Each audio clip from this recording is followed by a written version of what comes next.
Мысырдан шығу 21-ші тарау. Сен халқыңа жариялауға тиісті заңдар мыналар. Егер басыбайлы Израильді қызметші сатып алсаң, ол саған 6 жыл қызмет етсін. 7-ші жылы оған бас бостандығын тегін бер. Егер ол келгенде жалғыз басты болса, жалғыз кетсін. Ал үйленген болса, әйелі де онымен бірге босатылсын.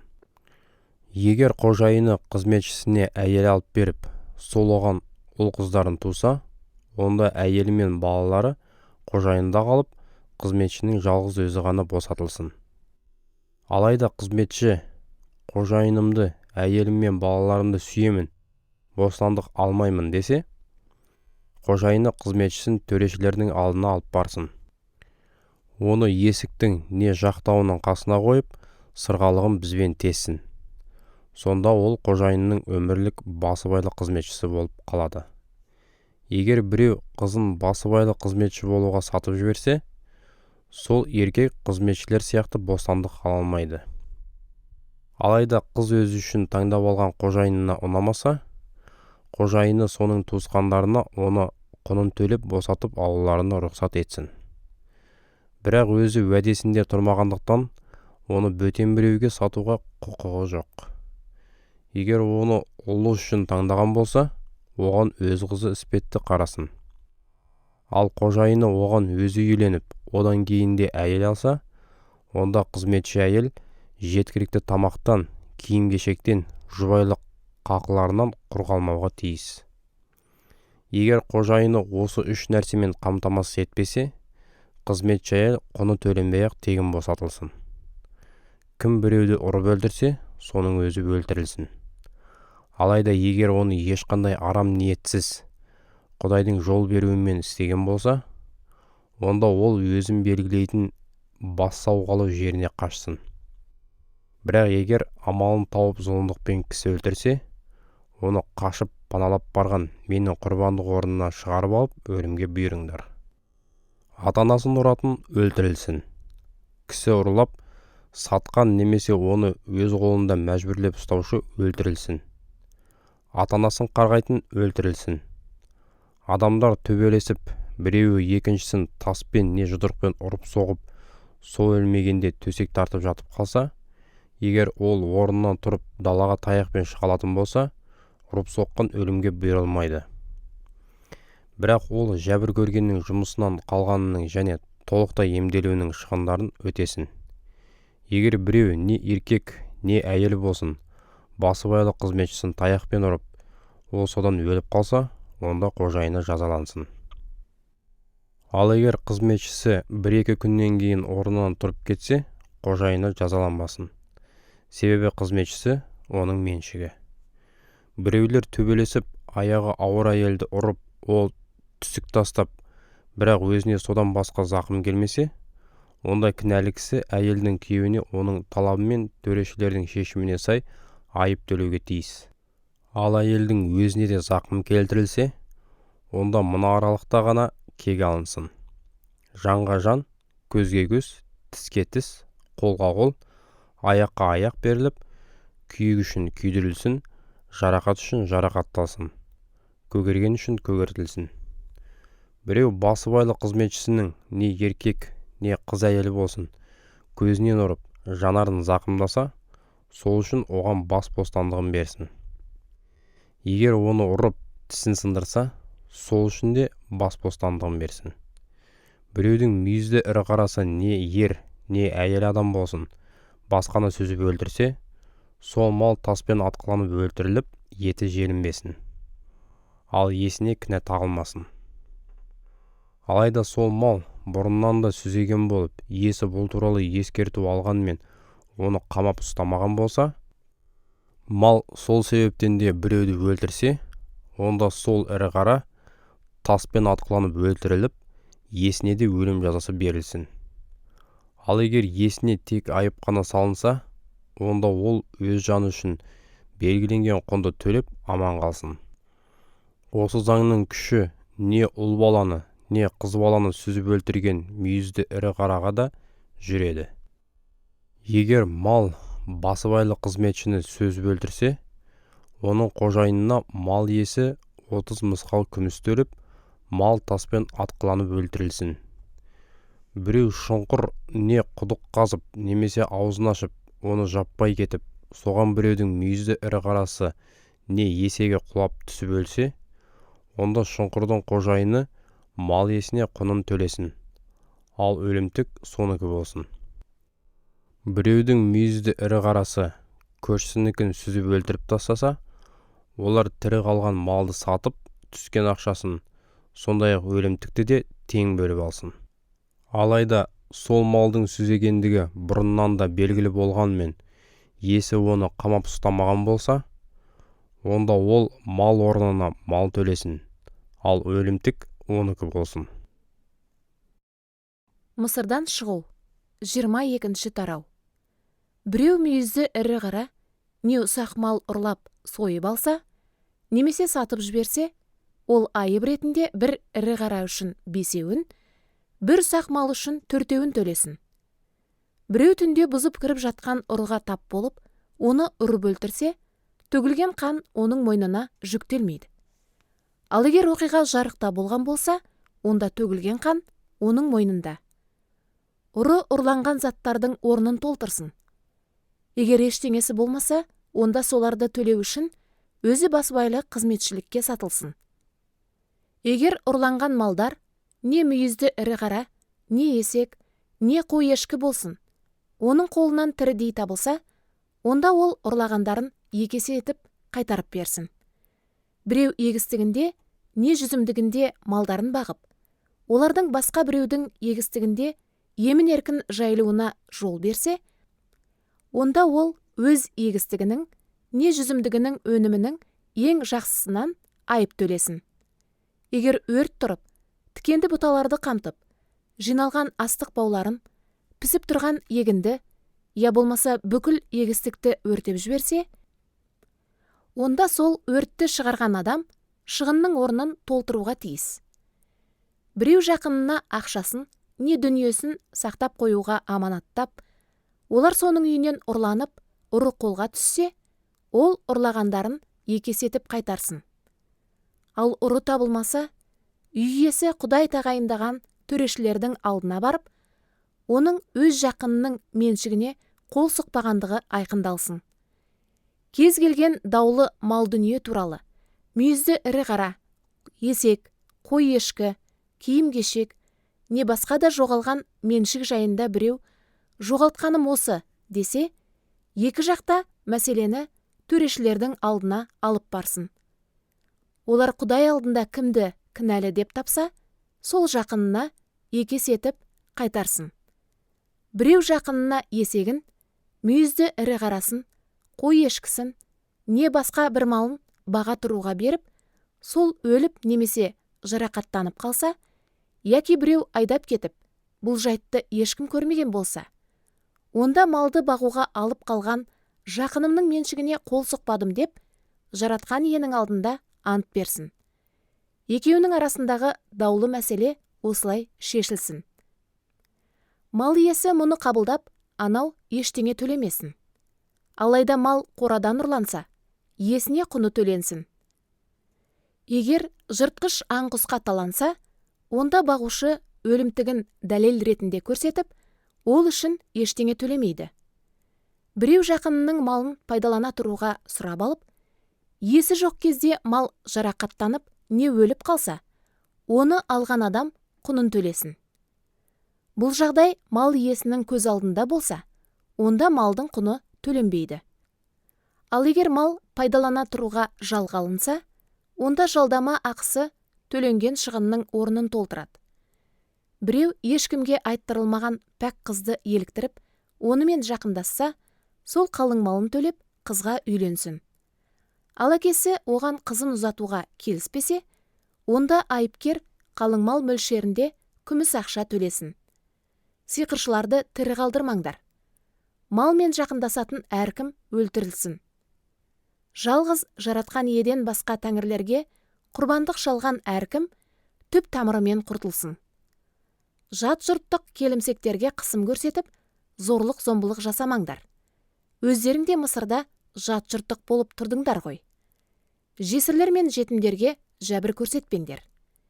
Егер олар сендерден жәбір көргендіктен маған жалбарынып сыйынса, мен, жаратқан ие, олардың зарларына құлақ салып, қаһарыма мініп, сендерді семсермен өлтіртемін. Сонда өз әйелдерің жесір, балаларың жетім қалады. Араларыңдағы халқымның мұқтаждықтағы біреуіне қарызға ақша берсең, пайда күнен болып, бергенің үшін өсім ақша талап етпе. Егер қарыздар жақыныңның шапанын кепілдікке алсаң, оны күн бата қайтарып беріп отыр. Шапаны оның үстін жабатын жалғыз жамылғысы болғанда, сол бейшара не жамылып ұйықтамақ? Ол маған жалбарынып сыйынса, мен оның зарына құлақ саламын, себебі мен қайырымдымын. Сонымен Құдайды қорлама. Халқыңның басшысына балағат сөз айтпа. Қамбаларың мен күбілеріңе жинаған өнімдеріңнің алғашқыларын маған ұсынуға сараң болмаңдар. Тұңғыш ұлдарыңды маған бағыштаңдар. Мүйізді ірі қара, не ұсақ малдарыңның тұңғыш төлдерімен де солай істеңдер. Олар 7 күн бойы енелерінің бауырында болсын.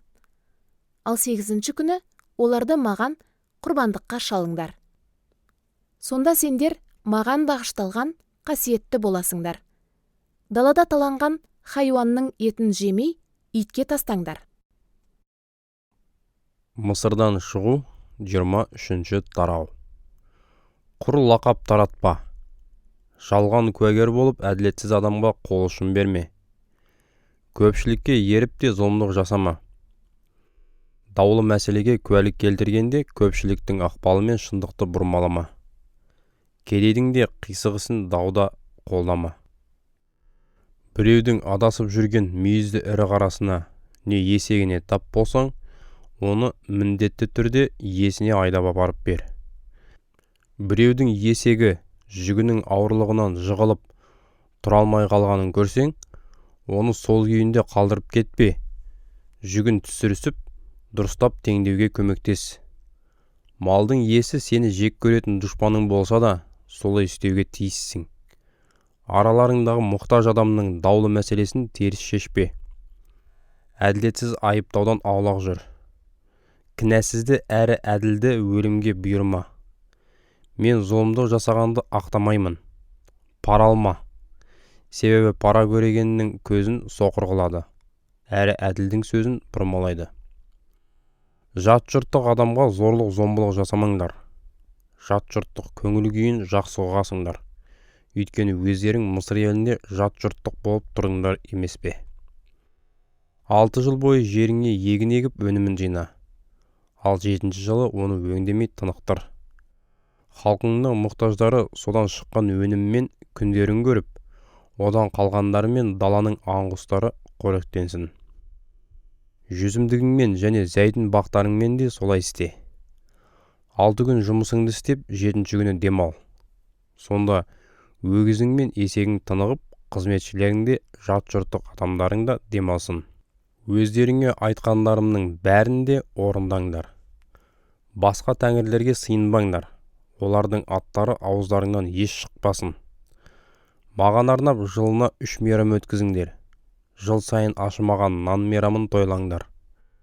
Өзім бұйырғандай 7 күн бойы аштықсыз пісірілген нан жеңдер. Мұны көктемнің Абиб айының белгіленген мезгілінде өткізіңдер. Себебі Мысырдан сол айда көшіп шыққан едіңдер. Ешкім менің алдыма құр қол келмесін. Далаға еккендеріңнің бастапқы өнімдерін жинағанда, алғашқы өнім мейрамын тойлаңдар. Ауыл шаруашылық жылының аяғында, яғни сендер егістіктерің мен бау-бақшаларыңда өнім жинайтын мезгілдеріңде сабантой мейрамын өткізіңдер. Барлық ер адамдарың жылына 3 рет жаратушы Тәңіренің алдына келуге тиіс. Маған арналған құрбандықтың қанын аштығымен дайындалған тамаққа құйып ұсынбаңдар. Мейрамға шалынған құрбандықтың майы таң атқанша қалып қоймасын.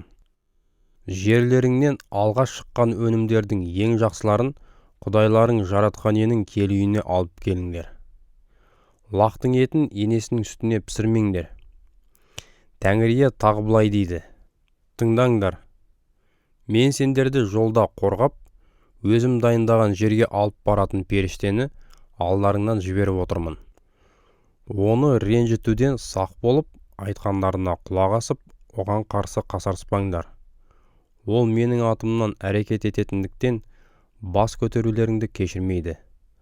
Ал егер оның тілін алып, менің айтқандарымның бәрін орындасаңдар, онда мен жауларыңның жауы болып, сендерге қарсы шыққандарға қарсы шығамын.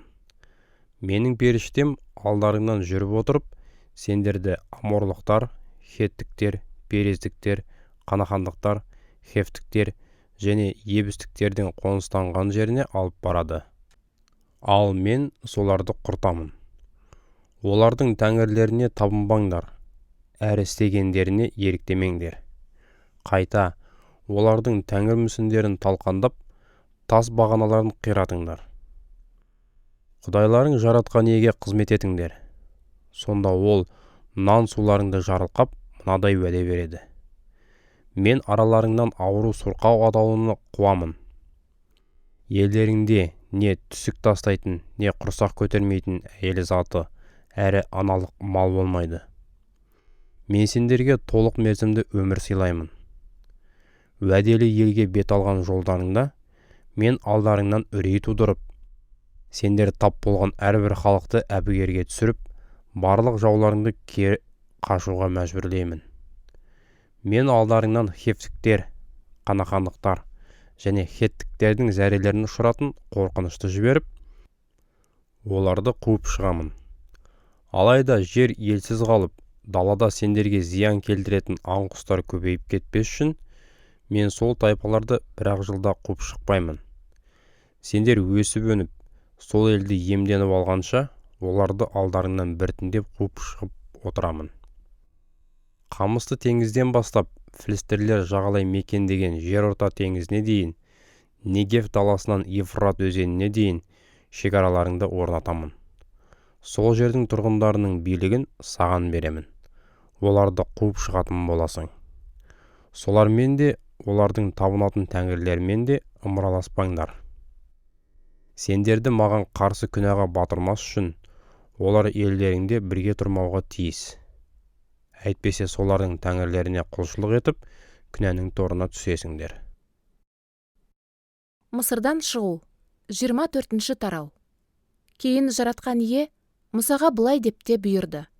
Харонды, оның ұлдары Надап пен Абихуды және Исраилдің 70 рубасын ертіп, тауға көтеріліп, маған алысырақтан басыра тағзым етіңдер. Тек сен ғана қасыма жақында, ал басқалар таяп келмесін. Халық саған еріп, жоғары көтеріліп жүрмесін. Мұса қайтып келіп, халыққа жаратқан иенің күллі сөздері мен заңдарын жеткізгенде, бүкіл халық бір ауыздан жаратқан иенің айтқандарының бәрін орындаймыз деп жауап берді. Сонда Мұса жаратқан иенің барлық сөздерін жазып қойды. Ертеңгісін ол ерте тұрып, таудың етегінде құрбандық орнын тұрғызып, Исраилдің 12 руының белгісі ретінде 12 тас бағананы орнатты.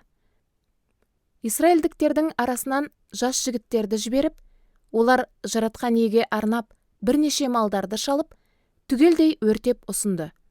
Олар тағы бірсыпыра жас бұқаларды ризашылық құрбандығына шалды. Мұса солардың қанының жартысын тостағандарға құйып, жартысын құрбандық орнының үстіне бүркіп шашты.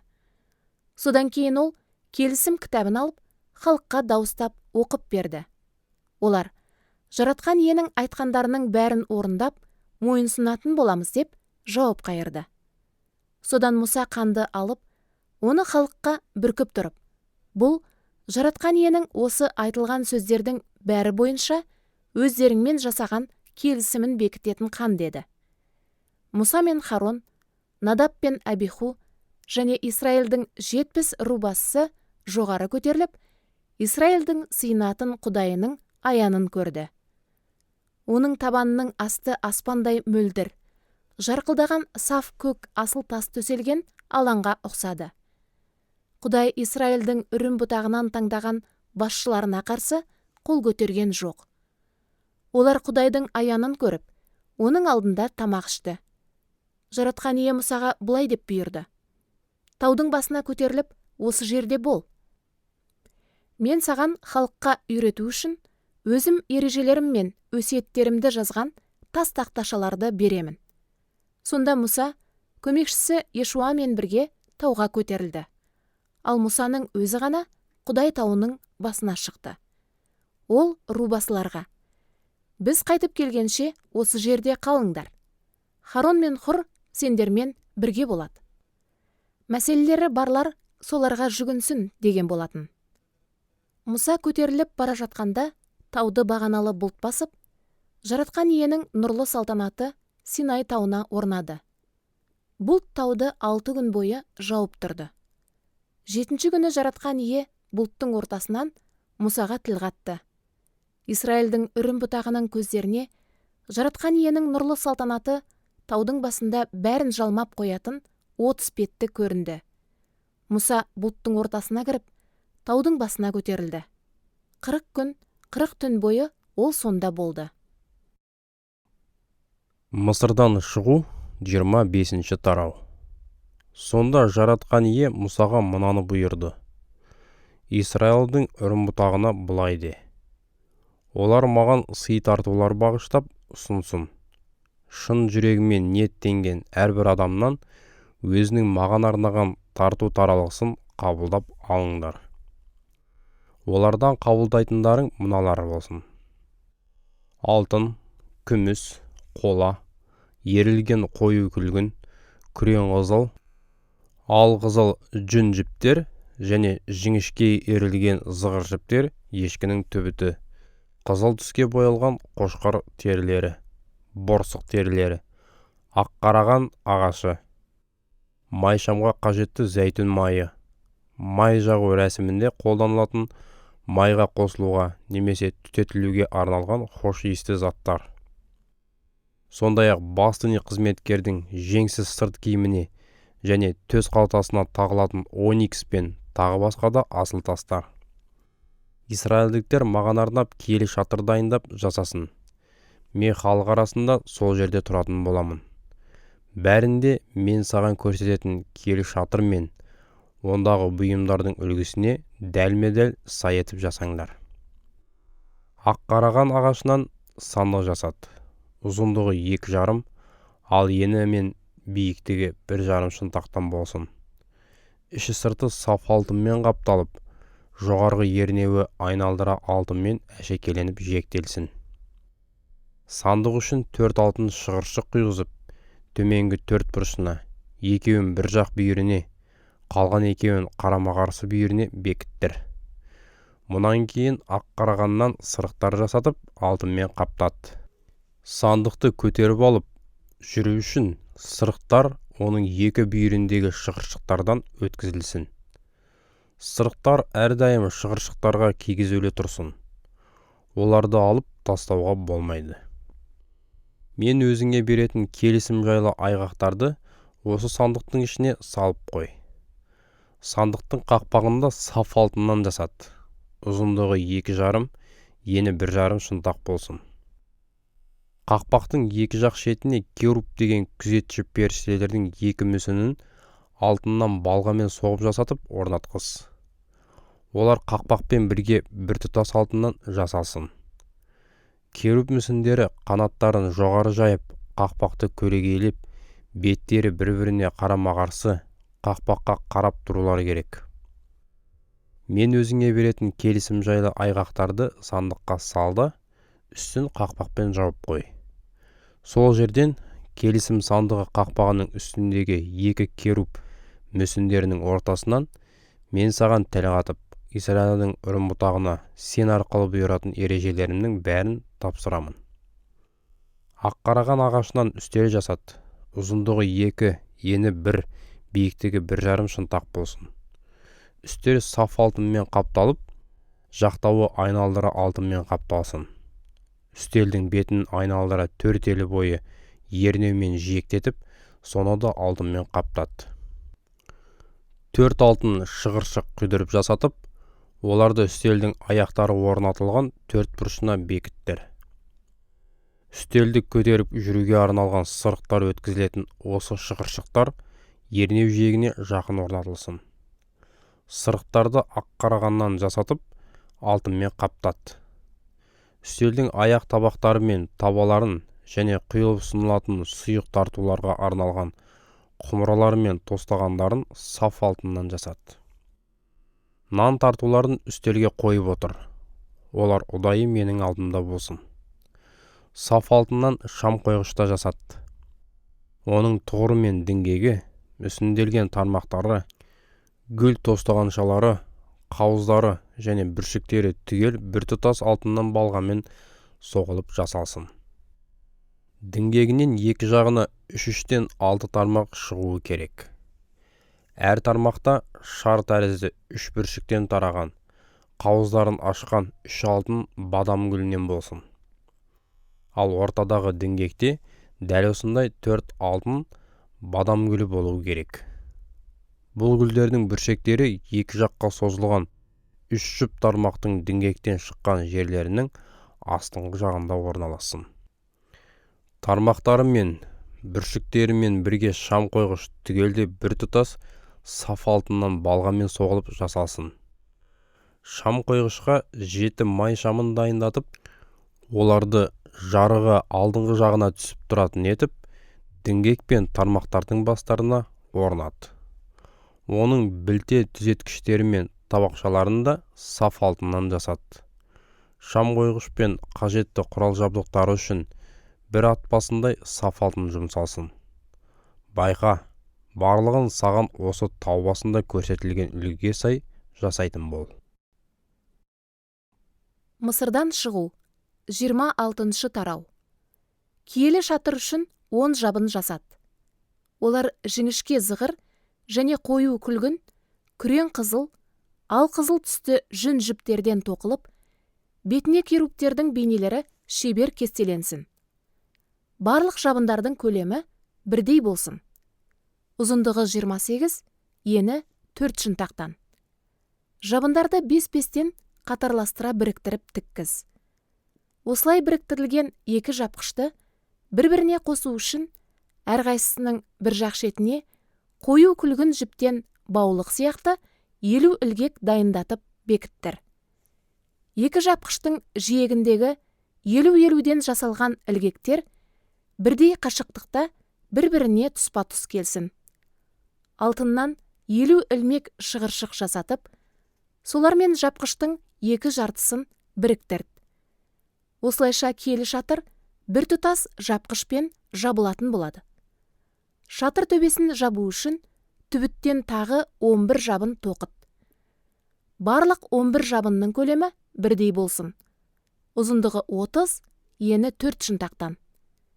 5 жабынды бір бөлек, келесі 6 жабынды бір бөлек қатарластыра біріктіріп тіккіз. Ал 6-шы жабынды шатырдың алдыңғы жағынан 2 қабаттап бүктеп қойғыз. Осылай біріктірілген екі жапқышты бір-біріне қосу үшін бір жақ шетіне баулық сияқты 50 ілгектен дайындатып бекіттір. Қоладан 50 ілмек шығыршық жасатып, ілгектерді солармен бекітіп, шатырдың төбесін осы біртұтас жапқышпен жапқыз. Жабынның шатырдың төбесін жапқаннан артылып қалған бөлігі шатырдың артқы жағынан салбырап төмен түсіп тұрсын. Ал жабындардың ұзындығынан артылып қалғаны шатырдың екі жанынан бір шынтақ бойы төмен салбырап жауып тұрсын. Қызыл түске боялған қошқар терілерінен де шатырға арнап жапқыш қап жасат. Оның үстінен жабуға борсық терілерінен тағы бір жабын дайындат. Шатыр үшін ақ қарағаннан қырлы бөренелер жасат. Олар қабырғалары ретінде тік тұрмақ. Бөренелердің ұзындығы 10, ені 1,5 шынтақтан болсын. Әрқайсысының табанында қатар тұрған 2 төлкеден болсын. Күллі бөренелерді осылай жасат. Шатырдың оңтүстік пен солтүстік бүйір қабырғалары үшін 20 бөренеден және олардың табандары болатын 40 күміс тағаннан жасат. Әр бөрененің 2 шошақ тығын үшін 2 тағаннан дайындалсын. Ал шатырдың батысқа қараған артқы қабырғасы үшін 6 бөрене және оның бұрыштары үшін тағы 2 бөренеден жасады. Сол бұрыштардағы бөренелер төменнен жоғарыға дейін жұпталып, бір шығыршығы бар жоғарғы жақта біріктірілсін. Сонымен барлығы 8 бөрене болады. Оларға арнап, әрбіреуіне 2-2-ден 16 күміс таған дайындады. Киелі шатырдың оңтүстік, солтүстік және батыс қабырғалар үшін ақ қарағаннан көлденең 5 сырықтан жасады.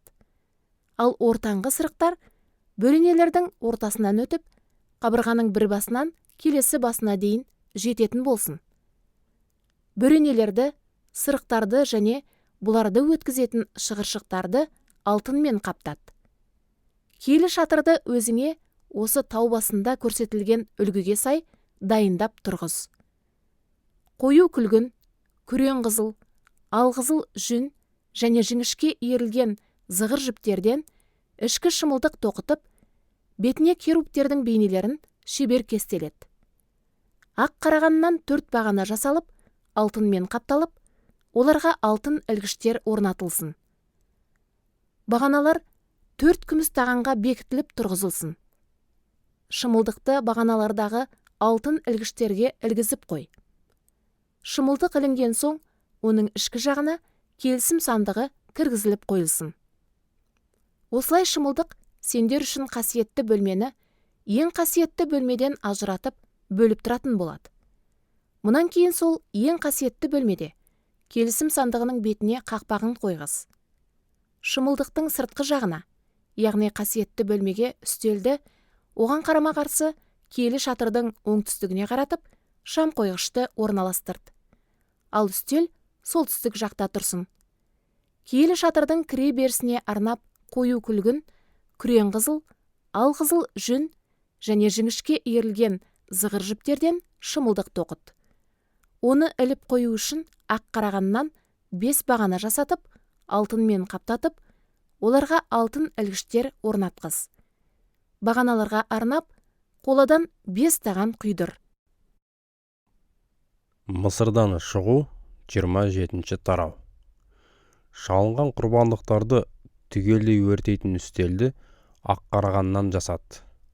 Ол 4 бұрышты, ұзындығы мен ені 5, биіктігі 3 шынтақтан болсын. Оның 4 бұрышынан шығып тұрған мүйіз тәрізді 4 шошақ құрбандық үстелімен біртұтас жасалсын. Үстел қоламен қапталсын.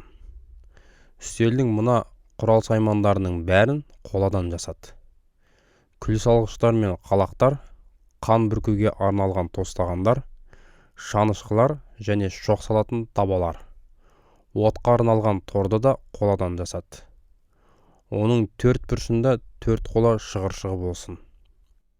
Торды үстелдің 4 қабырғасының ортасына дейін жететіндей етіп, ішкі жағынан астынан орналастырды.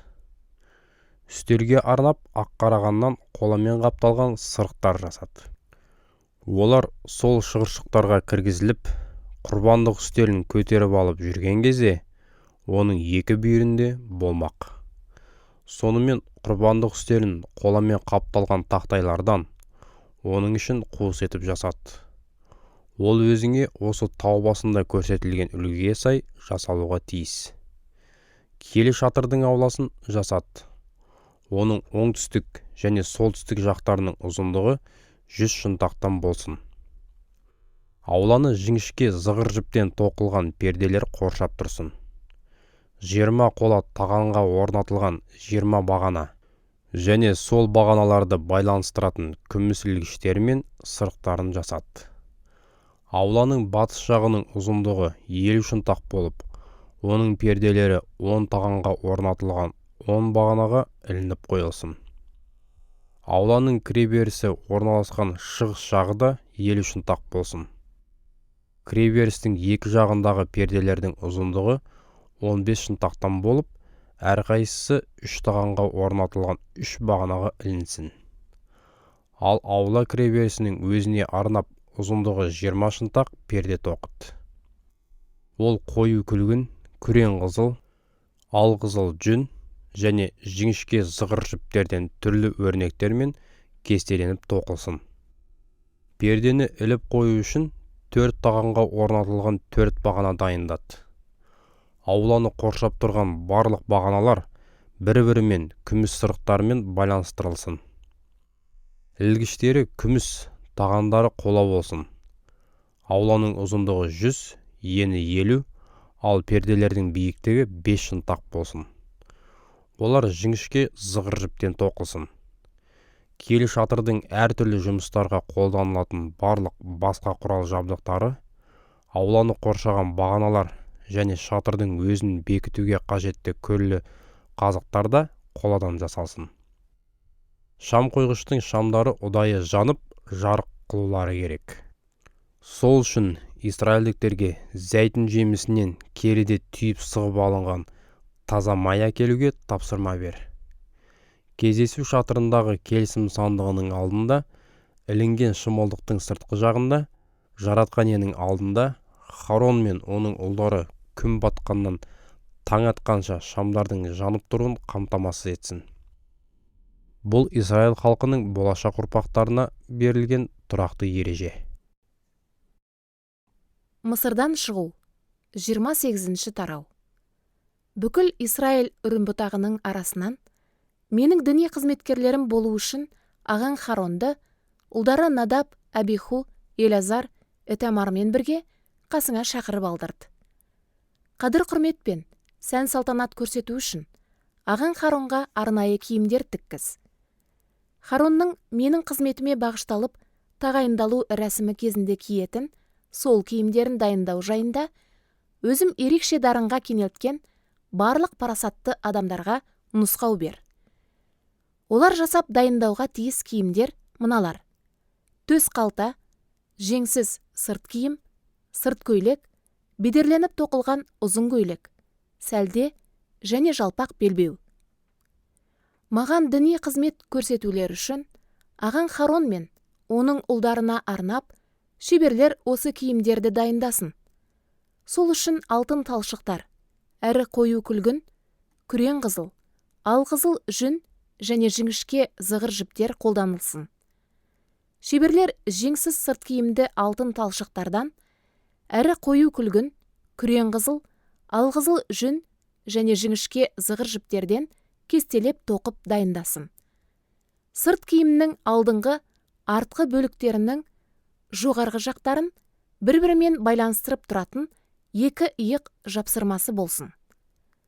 Сырт киімді байлап тұратын белбеу де дәл сол сияқты алтын талшықтармен, әрі қою күлгін, күрең қызыл, алқызыл жүн және жіңішке зығыр жіптерден кестеленіп тоқылсын. 2 оникс тасын алып, олардың бетіне Израильдің 12 ұлының аттарын туу реттеріне сай, 6-ын бір тасқа, қалған 6-ын келесісіне ойып жаздырды. Осылай тастан ойып мөр жасайтын зергер мәнерімен Израильдің руларының аттарын 2 оникс тасқа ойып жаздыртқаннан кейін, оларды әшекейлі алтын жиектемелерге қондырғызып, сырт киімнің иық жапсырмаларына бекіттір. Сол 2 тас Израильдің үрім бұтағының естелігі. Харон өзінің діни қызметін атқарғанда, жаратқан иенің оларды рақым етіп таңдап алғанын есіне салып отыру үшін, рулардың аттарын ұдайы 2 иығында алып жүретін болсын. Әшекейлеп 2 алтын шығыршық жасады. Саф алтын талшықтардан арқан сияқты 2 бау ширата өргізіп, шығыршықтарға бекіттірді. Құдайдың еркін білуге көмекші құрал болатын кеуде қалта жасалсын. Ол да жеңсіз сырт киім сияқты алтын талшықтардан, әрі қою күлгін, күрең қызыл, алқызыл жүн және жіңішке зығыр жіптерден кестеленіп тоқылсын. Қалта ені мен көлденеңі бір қарыстан 4 бұрышты 2 қабат етіп дайындалсын. Оған асыл тастар 4 қатарға тізіле қадалсын. Бірінші қатарға рубин, топаз, изумруд, екіншісіне лағыл, сапфир, алмас, үшіншісіне жақұт, жүзақ, аметист, ал 4-ші қатарға зүбәржат, оникс, яспис тастарын алтын жиектемелерге безендіріп қондырғыз. Асыл тастардың саны 12 болсын. Исраильдің әрбір ұлы үшін бір тастан. Осылай әр тасқа Исраильдің бір руының аты мөр жасайтын зергер мәнермен ойылып жазылсын. Кеуде қалта үшін саф алтын талшықтардан арқан тәрізді ширатып, 2 шынжыр бау өргізгеннен кейін, 2 алтын шығыршық жасатып, оларды қалтаның жоғарғы 2 бұрышына бекіттір. Өрілген 2 алтын шынжыр бау қалтаның жоғарғы 2 бұрышындағы алтын шығыршықтардан өткізілсін. 2 баудың қалған ұштары 2 жиектемеге бекітілсін. Сонда олар иық жапсырмаларымен алдыңғы жақтан байланысады. Тағы 2 алтын шығыршық жасатып, оларды қалтаның төменгі 2 бұрышына, оның сырт киімге қараған астыңғы жағынан бекіттірді. Осындай басқа да 2 алтын шығыршық жасат.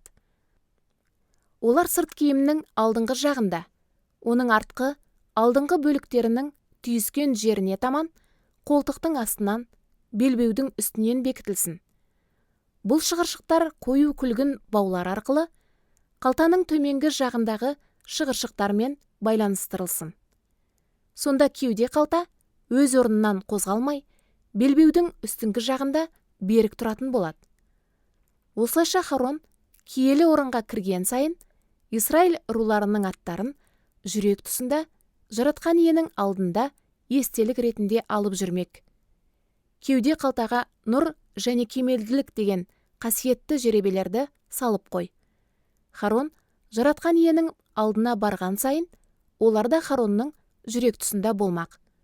Сонда Харон Исраильдің үрім бұтағына жаратқан иенің шешімдерін білдіретін сол құралдарды әрқашан жүрек тұсында жаратқан иенің алдында алып жүретін болады. Жеңсіз сырт киімнің ішінен киетін бір түсті қою күлгін сырт көйлек дайындат. Оның жоғарғы жағында бас сиятындай ойығы болсын. Ал тарқатылып кетпеу үшін ойықты айналдыра жаға іспетті қаптама тоқылсын. Көйлектің етегін айналдыра қою күлгін, күрең қызыл, алқызыл түсті жүн жіптерден тоқылып жасалған анар жемістері және солардың араларында кішкене алтын қоңыраушалар кезекпен ілініп тұрсын. Харон қызметін атқарғанда осы сырт көйлекті киіп жүруге тиіс. Ол жаратқан иенің алдына барып, киелі орынға кіріп шыққан кезде өліп қалмау үшін қоңыраушалардың сыңғыры естілуі қажет. Саф алтыннан кішкене тақташа жасатып, бетіне жаратқан иеге бағышталған деп мөр жасайтын зергер мәнерімен ойып жаздырды. Алтын тақташаны қою күлгін баумен алдыңғы жағынан сәлдеге бекіттір. Харон Исраильдің үрім бұтағының Құдайға бағыштаған барлық құрбандықтарының, сый тартулары мен қызметтерінің мінсіз еместігінің кінәсін өз мойнына алу үшін осы алтын тақташа оның маңдайына тағылып жүруге тиіс. Осылай сол құрбандықтар, сый тартулар және қызметтер жаратқан иеге ұнамды болады. Сәлде бәтестен, ұзын көйлек бедерлі бәтестен тігіліп, жалпақ белбеу кестеленіп тоқылсын. Қадір құрметпен сән салтанат көрсету үшін Харонның ұлдарына да ұзын көйлек, белбеу мен бас киімнен дайындат. Осы киімдерді ағаң Харонға және оның ұлдарына кигізіп, оларға май жағу рәсімін орында. Діни қызметкерлерім болу үшін оларды маған бағыштап тағайында. Тәндерін белінен тізесіне дейін жабу үшін бәтес шалбар дайындат. Харон мен оның ұлдары киелі орында қызмет ету үшін кездесу шатырына кіріп, не құрбандық үстеліне жақындап барған сайын, осындай киімдерді киіп жүруге тиіс. Олай етпесе, олар кінәлі болып өлім құшады. Бұл Харонға және оның келер ұрпақтарына арналған тұрақты ереже. Мысырдан шығу 29 тарау. Харонды және оның ұлдарын менің қызметіме бағыштау үшін мыналарды орындауға тиіссің. Еш мінсіз бір жас бұқа мен 2 қошқарды дайындап қойғыз. Таңдаулы бидай ұнынан ашымаған нан, май қосылған ашымаған пәтір нан және май жағылған ашымаған құймақтар пісіртіп, бәрін бір себетке салдырт. Бұқа мен 2 қошқарды және себеттегі нандарды маған алып келіп ұсын.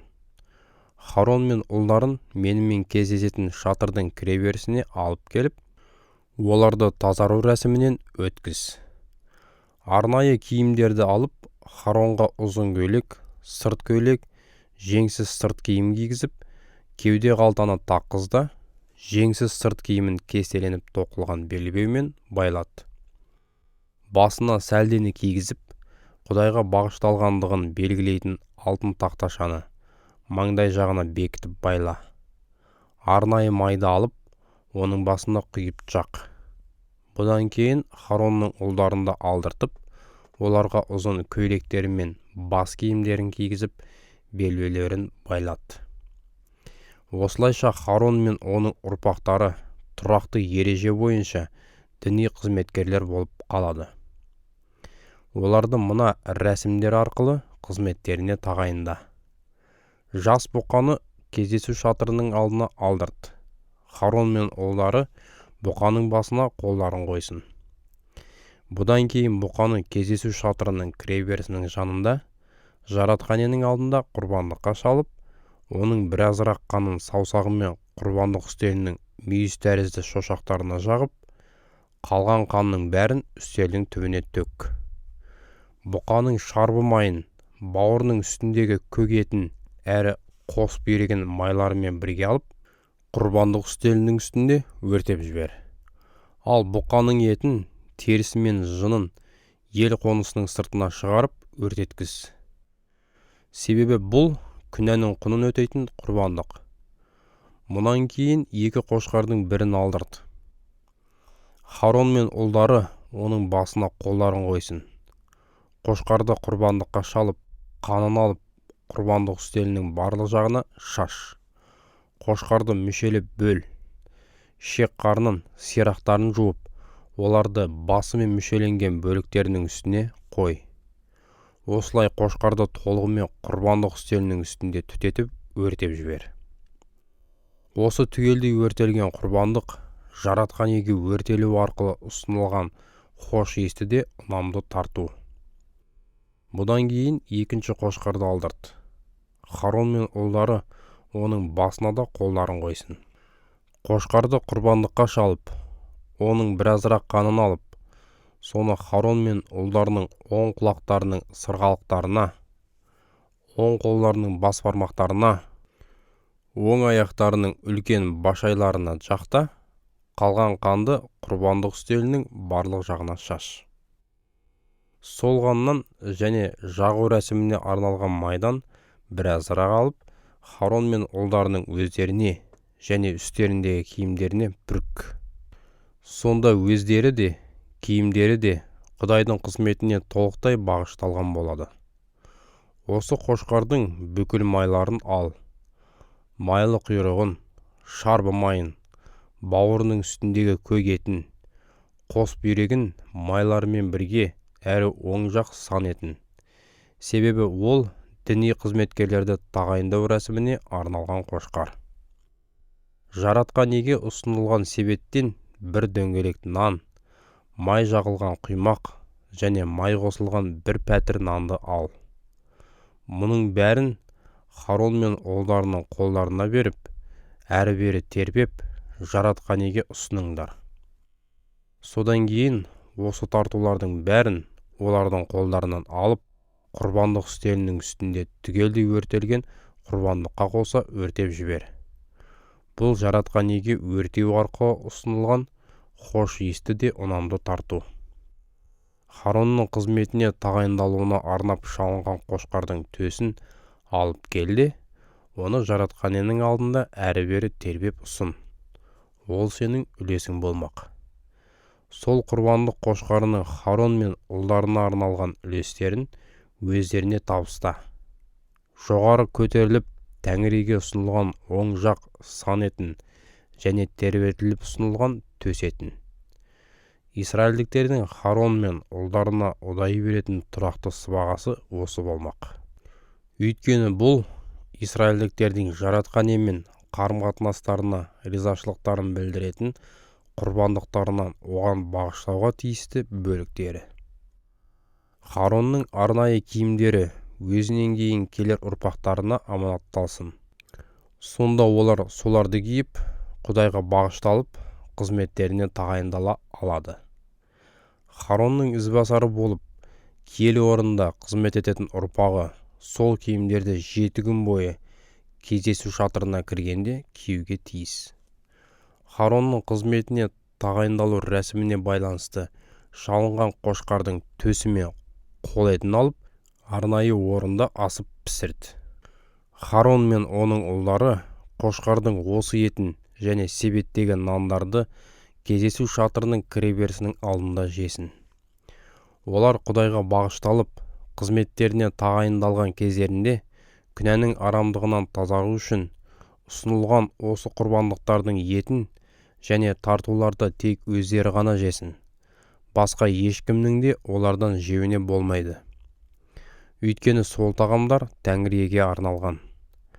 Тағайындалу рәсіміне байланысты шалынған қошқар еті мен нандардан таң атқанша артылып, қалғандары болса өртеп жібер. Себебі Тәңірге бағышталған сол тағамдарды енді жеуге болмайды. Харонға және оның ұлдарына мен өзіңе бұйырған осы рәсімдердің бәрін орында. 7 күн бойы олардың қолдарын тағайындалуларына байланысты Тәңірге ұсынылған құрбандықтар мен сый тартуларға толтыр. Әр күн сайын күнәнің құнын өтеу үшін бір жас бұқадан құрбандыққа шал. Құрбандық үстелін күнәнің арамдығынан тазарту үшін оның үстінде күнәнің құнын өтеуге шалынған құрбандықтарды өртеп жіберіп, үстелге арнайы май жағып, оны Тәңірге бағышта. 7 күн бойы құрбандық үстелін осылайша күнәнің арамдығынан тазартып, оны Тәңірге арна. Сонда құрбандық үстелі Тәңірге түгелдей бағышталып, ерекше киелі болады. Үстелдің үстіне қойылған не оған жанасқандардың бәрі де Тәңірге бағышталып, оның меншігіне айналады.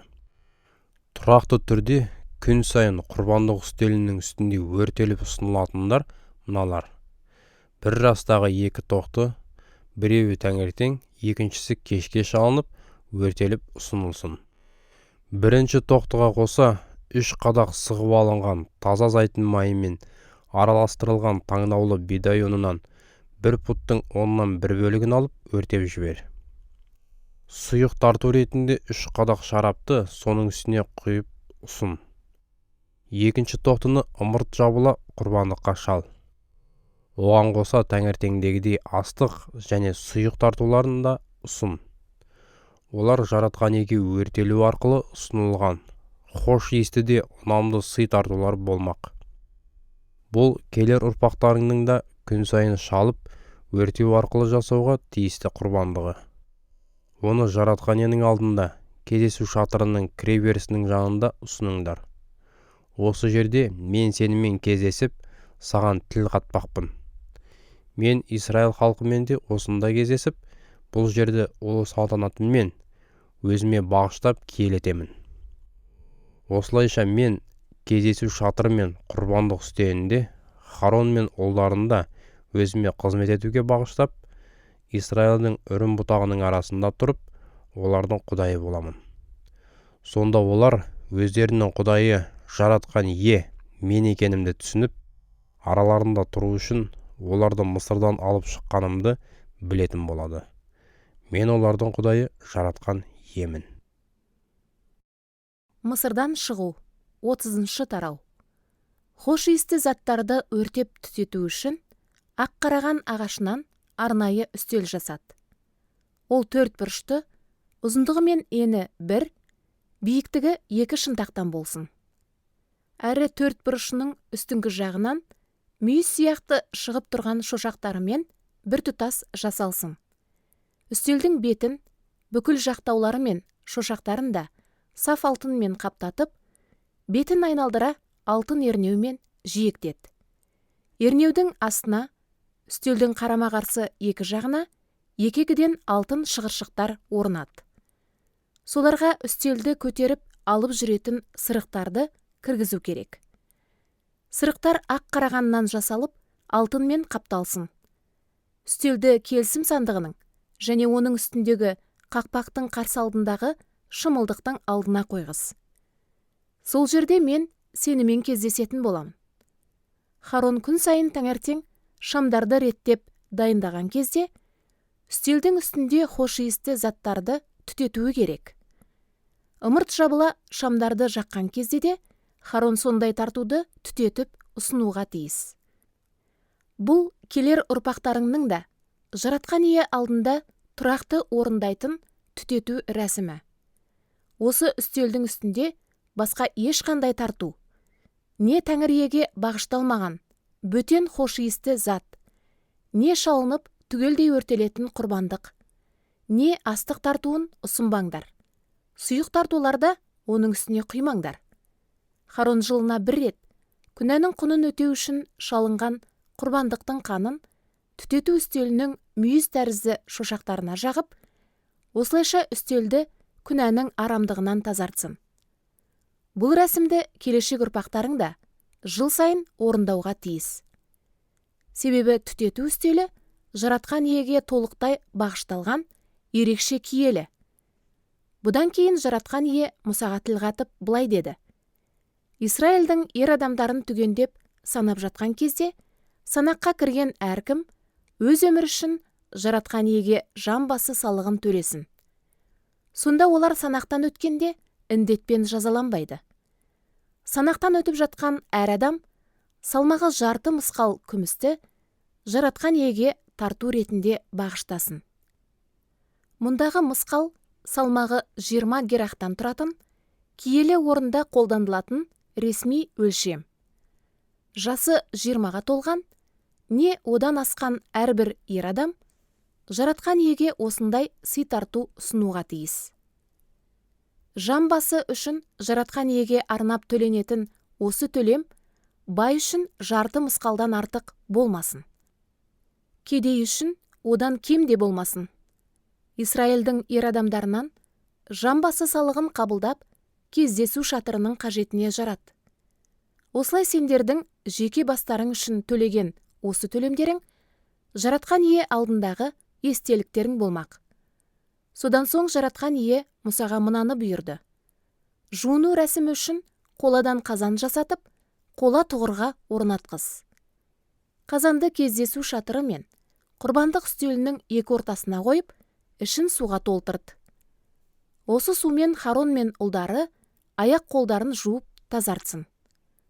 Олар кездесу шатырына кіргенде, немесе құрбандық үстелінің жанына жақындап, жаратқан иеге арналған тартуларды өртеп ұсыну қызметін атқарғанда өліп қалмаулары үшін алдымен осы тазару рәсімін орындасын.